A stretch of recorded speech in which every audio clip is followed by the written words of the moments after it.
I'm Tamir Tavor. I'm 21 years old, Israeli. I've known Amnon for a few years from, a few little works on my violins and bows. Um, in this past year, I've known him more since I have this very beautiful French violin loaned to me from the America Israel Cultural Foundation, and he's the one who overlooks the keeping of the violin and fixes whatever needs to be fixed. And so I've known him more, and through him and through my teacher, Professor Chagai Shacham, I've I was called upon to play in this beautiful and important program of Violins of Hope, and it's nothing short of an honor and a privilege, and I'm sure the experience of playing on such a beautiful and filled with history violin would be something I will remember probably to the very last day of my life.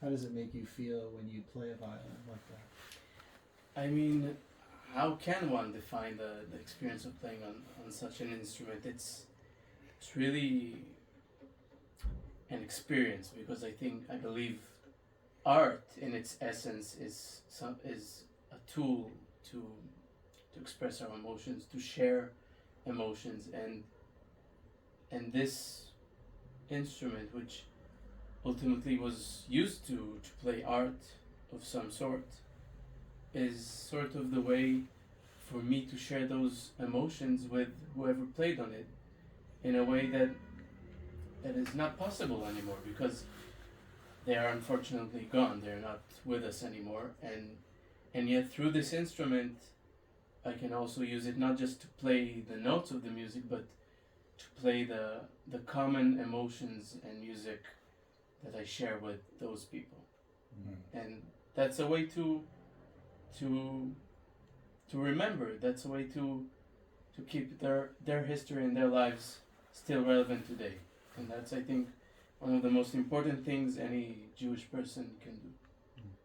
When you're playing the violin, obviously you're putting something into it by the playing. Mm-hmm. Does the violin give things back to you while you're playing it?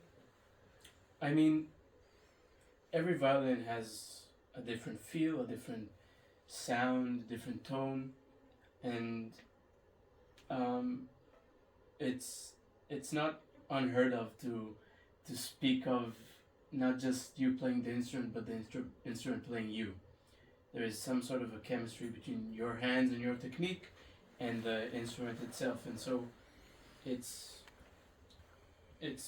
very possible that I'm playing on this instrument in a way that is specific to this one, and so there is something that it gives me, which is the specific tone and timbre that only I can make with this instrument, and with only this combination it can be. I mean, any other player would produce a slightly different tone, and I would produce a different tone with any other instrument, and so it's a very unique experience that can only happen with this combination.